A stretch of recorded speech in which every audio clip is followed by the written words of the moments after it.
தமிழ்நாட்டினுடைய பிஜேபியை பொறுத்தவரை அவர்கள் ஆக்கப்பூர்வமான அரசியலை முன்னெடுக்கும் வரை தமிழ்நாட்டிலே பிஜேபி என்னதான் பேசினாலும் அவர்கள் ஒரு வளர்ச்சிக்குரிய கட்சியாக இன்னும் தங்களை நிரூபித்துக் கொள்ளவில்லை. சீமான் செய்யற மாதிரி அண்ணாமலை செய்ய முடியாது. சீமான் செய்யறப்ப அப்ப நீங்க என்ன பண்ணீங்கன்னு கேட்கறதுக்கான வாய்ப்பு கிடையாது. ஆனா அண்ணாமலை ஒண்ணு பேசும்போது அப்ப நீங்க டெல்லியில் என்ன பண்ணீங்க? கொங்கு மண்டலத்தினுடைய ஜவுளி தொழிலை பாதுகாப்பதற்கு அண்ணாமலை ஒரு துரும்பையாவது எடுத்து போட்டாரா? டோட்டலா அவர் அண்ணாமலை செய்வது விளம்பர அரசியல். எம்ஜிஆர் கூட இருந்த அந்த அடித்தட்டு மக்கள் அந்த வாக்குகள் இன்றைக்கு திராவிட முன்னேற்ற கழகத்தோடு இருக்கிறது. திமுக அதிமுக எதிர்ப்பு அப்படிங்கறது எல்லாமே தாண்டி பாஜக எதிர்ப்பு அப்படின்னு இருந்தாதான் வாக்குகள் பெற முடியும் அப்படிங்கிற சூழல் உருவாயிருச்சா தமிழ்நாட்டில்? அது யதார்த்தம் தானே. அதாவது பாஜக என்னதான் பேசினாலும் அவர்கள் ஒரு வளர்ச்சிக்குரிய கட்சியாக இன்னும் தங்களை நிரூபித்துக் கொள்ளவில்லை. தமிழ்நாட்டை பொறுத்தவரை பல்வேறு விஷயங்களை, நதிநீர் இணைப்பு என்ற விஷயங்களை எல்லாம், கங்கையும் காவிரியும் இணைப்போம் என்பதை பற்றி எல்லாம் பிரதமர் பேசியிருந்தாலும் கூட இதுவரைக்கும் அது காங்கிரஸ் தான் காரணங்கிறாரு. இணைக்க முடியாம போனது காங்கிரஸ் காரணம் சமீபத்தில் பேசினார். பல விஷயங்கள் இப்ப என்ன காங்கிரஸ் வேண்டான்னு சொல்றதெல்லாம் அவங்க நிறுத்திட்டாங்களா இல்ல? காங்கிரஸ் வேண்டான்னு சொன்ன உடனே காங்கிரஸ் காரணம் காட்டி அதை ஸ்டாப் பண்ணிட்டாங்களா இல்ல? அது பண்ணியிருக்க முடியும். தமிழ்நாட்டினுடைய பிஜேபியை பொறுத்தவரை அவர்கள் ஆக்கப்பூர்வமான அரசியலை முன்னெடுக்கும் வரை தமிழ்நாட்டிலே பிஜேபி வளர்வதற்கு வாய்ப்பில்லை. அவங்க மதத்தை சொல்லி அந்த மாதிரி விஷயங்களை வைத்து ஒரு எமோஷனலா மக்கள் தம் பக்கம் திருப்புறதுக்கான அந்த முயற்சிகளை செய்கிறார்கள். இல்ல, திரு அண்ணாமலை வந்ததுக்கு அப்புறம் தமிழ்நாட்டுக்கு ஏற்ற மாதிரியான அந்த பாஜக அரசியலை கட்டமைக்கிறார் அப்படின்னு இல்லையா? அதாவது பாஜக ஒன்றியத்தில் டெல்லியில ஆட்சியில் இருக்காங்க, அங்க ஆட்சியில் இருக்காங்க. அதுபோல ஞாபகம் வச்சுக்கணும், அங்க ஆட்சியில் இல்லாம இங்க எதிர்கட்சியா இருந்தா இவர் அண்ணாமலை அவர்கள் செய்வது சரி, அதுல எந்த மாற்று கருத்தும் இல்லை. இப்ப சீமான் செய்யறாரு, சீமான் செய்யற மாதிரி அண்ணாமலை செய்ய முடியாது. சீமான் செய்யறப்ப அப்ப நீங்க என்ன பண்ணீங்கன்னு கேட்கறதுக்கான வாய்ப்பு கிடையாது.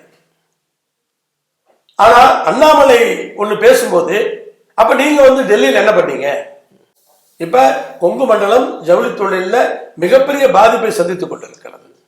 அப்ப அண்ணாமலை என்ன செய்தார்? அங்க பாராளுமன்ற தேர்தலில் வேற நின்றார். இப்ப கொங்கு மண்டலத்தினுடைய ஜவுளி தொழிலை பாதுகாப்பதற்கு அண்ணாமலை ஒரு துரும்பையாவது எடுத்து போட்டாரா? அந்த கேள்விக்கு பதில் என்ன? அது இருக்கு இல்லையா? நீங்க விமர்சனமும் விளம்பரமும் மட்டுமே உங்களை தமிழ்நாட்டிலே வளர வைத்து விடாது. டோட்டலா அவர் அண்ணாமலை செய்வது விளம்பர அரசியல், விமர்சன அரசியல். கொங்கு மண்டலத்துல களத்துக்கு போய் இளைஞர்களை கவரக்கூடிய ஒரு மிக முக்கியமான தலைவராக உருவெடுத்திருக்காரு அப்படிங்கிற அந்த பார்வை இருக்குல்ல சார்? அதாவதுங்க இப்போ உங்களுக்கு வாக்குகளும் அதுதான் காட்டுது. இல்ல வாக்கு ஒரு தவறான கணக்கு சொல்லிட்டு இருக்காங்க. நீங்க இதை நம்பி அவங்கள தனியா நிக்க சொல்லுங்க. அவங்க எல்லாம் எங்களுக்கு 10% வந்துருச்சு, 11% வந்துருச்சுன்னு 18% வர்ற தேர்தலில் நம்பி நிக்க சொல்லி ப்ரூவ் பண்ண சொல்லுங்க பார்க்கலாம். அதுக்கான அதாவதுங்க அவங்க வாங்கிய வாக்குகள் 18%. அதுல 6% வாக்குகள் பாமகவுடைய வாக்குகள். ஸ்ட்ரைட்டா 12 வந்துச்சா? 12% ஆயிடுச்சு. அப்புறம் நீங்க பாத்தீங்கன்னு சொன்னா GK. Vasan, OPS, TTV Dhinakaran, John Pandian, Parivendhar, AC Shanmugam, இவங்க எல்லாமே தனி அமைப்புகள். பெஸ்ட் ராமசாமியும் கூட அவரையும் சேர்த்துக்கீங்க. இல்ல அவர் தேர்தலில் நிக்கல, அதை விட்டுருங்க. சந்தித்தாங்க, தேர்தலில் நிக்கல. நான் தேர்தலில் நின்னவங்களை மட்டும் சொல்றேன். தேர்தல் நிக்கிற அளவுக்கு சீட்டு கொடுத்து அவங்களுக்கு அவ்வளவு வாக்கு வங்கி இருக்குது அப்படின்னு நினைச்சு சீட்டு கொடுத்துருக்காங்க இல்லையா? அவங்களை மட்டும் சொல்றேன்.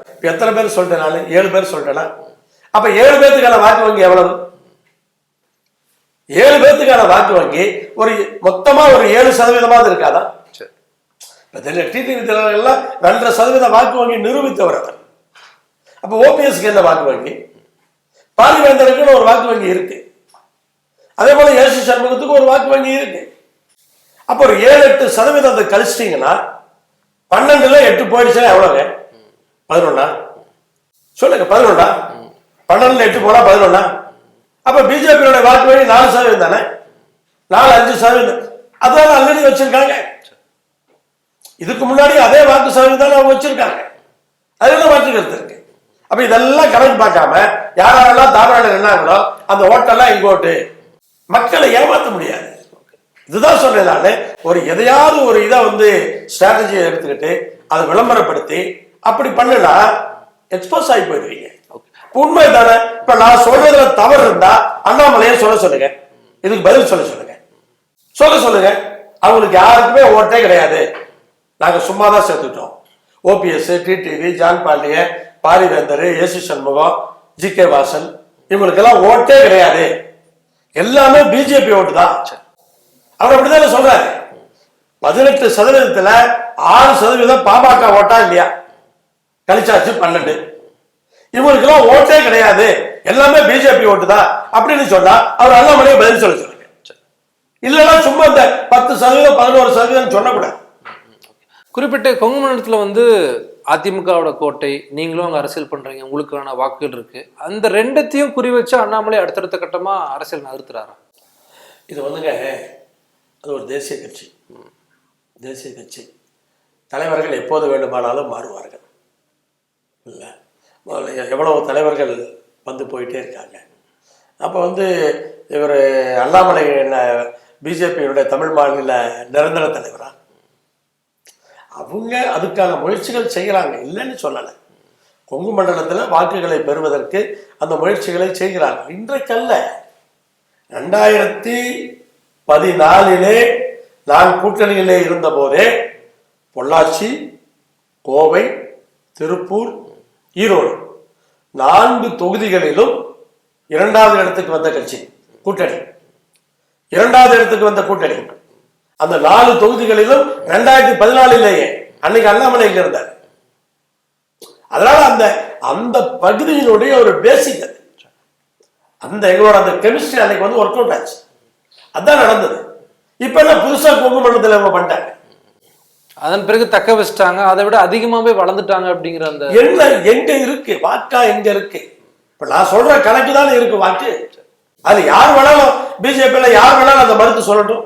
இப்போ அரிட்டாப்பட்டி தொடர்பான தனி தீர்மானம்லாம் பார்த்தோம். அண்ணாமலை என்ன சொல்றாருன்னா, ஸ்டெர்லைட், அரிட்டாப்பட்டி, டங்ஸ்டன் உள்ளிட்ட விஷயங்களாத்தையும் வந்து தொடர்ச்சியாக மக்கள் எதிர்த்தா இங்க இருக்கக்கூடிய வளங்கள் மூலமாக மக்கள் பெறக்கூடிய விஷயங்கள் வந்து தடுக்கப்படுது அப்படிங்கிற விமர்சனத்தை வைக்கிறார். இல்லை, அதாவது ஒரு வளர்ச்சி என்பது தேவை என்பதில் மாற்று கருத்து கிடையாது. ஆனால் யாரை பாதிப்படைய செய்து அந்த வளர்ச்சி, அந்த கேள்விக்கு பதில் வேண்டும். அப்படி வேணும். இப்ப நீங்க மதுரைக்கு எய்ம்ஸை வந்து பண்ணியே தர மாட்டேங்கிறீங்க, வேலை நடந்துட்டு. அதெல்லாம் வந்து தமிழ்நாட்டினுடைய வளர்ச்சி திட்டம் இல்லையா? அது அரசியலுக்காக பேசுறீங்க, நடந்துட்டு தான் இருக்கு வேலைகள். என்ன வேலை நடந்திருக்கு? சுற்றுச்சுவர் கட்டிட்டு எப்ப கால் போட்டீங்க? சுற்றுச்சுவர் கட்டுறதுக்கு எத்தனை வருஷம் ஆச்சு? 5-6 ஆண்டுகள் 2019 காலகட்டங்கள். இத்தனை வருஷமா சுற்றுச்சுவர் கட்டுறதுக்கு அதை வச்சு நடந்துட்டு இருக்குன்னா இவங்க வாக்கு வங்கி கணக்கை பொறுத்து அது மாதிரிதான் அது இருக்கு. இவங்க காத்துலயே கோட்டை கட்ட பாக்குறாங்க. காத்துலயே கோட்டை கட்டி அங்க போய் உட்கார்ந்துக்க வேண்டியதான், உட்கார்ந்து ஆட்சி செய்ய வேண்டியதான். சோ அந்த உண்மை மக்களுக்கு தெரியும். ஆனா வந்து இப்படி எல்லாம் பேச முடியாது. அப்புறத்துக்கு பறந்து டெல்லிக்கு போய் மந்திரியை பாத்தீங்க, போட்டோ ஷூட் நடத்தி எதுக்கு போட்டிருக்கீங்க? அது வராது அப்படின்னு வந்து அமைச்சர் வச்சு ஏன் சொல்ல வைக்கிறீங்க? அப்ப நீங்க அரசியல் பண்ணல, மற்றவங்க அரசியல் பண்றாங்க, நீங்க அரசியல் பண்ணலையா? இல்ல, இப்ப வந்து அதிமுக வந்து பாஜக எதிர்ப்புல இன்னும் கூர்மையாயிட்டாங்க நீங்க பாக்குறீங்களா? ஏன்னா தொடர்ச்சியான விமர்சனம் இருக்கு. அதிமுக வந்து பாஜக எதிர்த்து பேசவே மாட்டேங்கிறாங்க. தீர்மானங்கள் கூட பாருங்க, திமுகனா கண்டிப்பு, பாஜகனா வலியுறுத்தல் அப்படிங்கறத பாருங்க. அதை வச்சு நம்ம சொல்ல முடியாது. எதிர்த்து 2024 தேர்தல் பிரச்சாரம் நடந்துச்சு, எந்த இடத்துலயும் பாஜக எதிர்த்து பேசல. அது பாஜகவுக்கும் அதிமுகவுக்குமான தேர்தலாக தான். கட்சியினுடைய பொதுச் செயலாளர் சொல்றாரு, நம்புறோம். உள்ளுக்குள்ள என்ன இருக்குன்னு நமக்கு தெரியாது. ஒருவேளை வந்து அப்படி ஒரு பார்வையில் இருந்தா இவங்க ஏன் டிடிவி எல்லாம் வந்து இதெல்லாம் சொல்றாங்க? அப்படி ஒரு அண்டர்ஸ்டாண்டிங் பிஜேபி கூட இருந்தா, இப்ப பிஜேபியோட தூண்டுதல் பேர்ல தான் டிடிவி சொல்றாரு. பிஜேபி தான் அவருக்கு அந்த அஜெண்டா கொடுத்துருக்காங்க டிடிவிக்கு, எப்படியாவது ஏடிஎம்கே கொண்டு வந்து இங்க சேர்த்துங்கன்னு அந்த அஜெண்டாவை தான் அவர் சொல்றாரு. அப்ப அந்த ஒரு அண்டர்ஸ்டாண்டிங் இருந்ததுன்னு சொன்னா ஏன் வந்து இவர் வந்து நீங்க சேருங்கன்னு எதுக்கு சொல்ல போற? சொல்ல வேண்டிய அவசியம் இல்லைல்ல. இதையும் பார்க்கணும் இல்லையா? அதனால வந்து இது வந்து அவங்க அந்த கட்சி ஒரு பெரிய கட்சி, அவங்க ஒரு நிலைப்பாட்டை வந்து அதிகாரப்பூர்வமா சொல்றாங்க, அதை நம்ம நம்புறோம். குறிப்பிட்ட கொங்கு மண்டலத்தில் வந்து பாஜக எதிர்ப்பு அப்படிங்கிற விஷயம் எல்லாமே பார்க்குறோம். அதை வந்து அதிமுக கையில் எடுக்கலன்னா வரக்கூடிய தேர்தலில் அவங்களுக்கு பெரிய ஒரு சிக்கலாக ஏற்படுத்துமா கொங்கு மண்டலத்தில்? கொங்கு மண்டலத்தில் வந்துங்க இன்னைக்கு அதிமுக வந்து ஒரு வலிமையான கட்சி. அதில் வந்து யார் என்ன சொன்னாலும் அவங்க வாக்கு வங்கி என்பது எம்ஜிஆர் காலத்திலிருந்து கொங்கு மண்டலத்தில் அவங்க வாக்கு வங்கி வலுவாகவே இருக்கிறது. இப்போ அடுத்த கட்டமாக வந்து எம்ஜிஆர் அவர்கள் முக்கியத்துவம் கொடுத்தாரு, ஜெயலலிதா அவர்கள் வந்து அந்த சமூகம் சார்ந்த நபர்களுக்கு முக்கியத்துவம் கொடுத்தாங்க. சமூகத்தை சார்ந்தவரே ஒருத்தர் சிஎம்மா வராருங்கும் போது மக்கள் இனிமே அவங்க பிரச்சனை இருக்கும், இல்லைன்னு சொல்லலாம். யதார்த்தம் வந்து அதில் கொஞ்சம் பிரச்சனை இருக்கும். ஆனால் வந்து எம்ஜிஆர் இருக்கும் பொழுது அந்த பகுதிக்கான அடித்தட்டு மக்களுடைய வாக்குகள் அதிமுக கூட இருந்தது. திமுக சென்ற தேர்தலிலேயே அதில் வந்து பிரித்து எடுத்துட்டாங்க. இப்போ இந்த 3 வருஷம் ஆட்சியில் அந்த அடித்தட்டு மக்களை டார்கெட் பண்ணி பல்வேறு திட்டங்களை அறிவித்து அதை இன்றைக்கு நடைமுறைப்படுத்தி கொண்டிருக்கிறார்கள். இன்னும் வந்து இன்றைக்கு வந்து இன்னும் வர தேர்தலில் அந்த திட்டங்கள் போல பல திட்டங்களுக்கு மெருகேற்றுவார்கள். அப்படி மெருகேற்றும் பொழுது எம்ஜிஆர் கூட இருந்த அந்த அடித்தட்டு மக்கள் அந்த வாக்குகள் இன்றைக்கு திராவிட முன்னேற்ற கழகத்தோடு இருக்கிறது. அதனாலதான் உங்களுக்கு வந்து இப்ப பாராளுமன்ற தேர்தலில் கூட கொங்கு மண்டலத்துல எல்லா தொகுதியுமே நம்ம ஜெயிச்சிருக்கோம். 2019 அப்படிதான் இருந்துச்சு. ஆனா 2021 வேறமான ரிசல்ட் கொடுத்துச்சுல. இல்ல, அதாவது 2019 அடுத்த 2021 இப்ப வந்து இப்ப 24 பார்த்தாச்சு.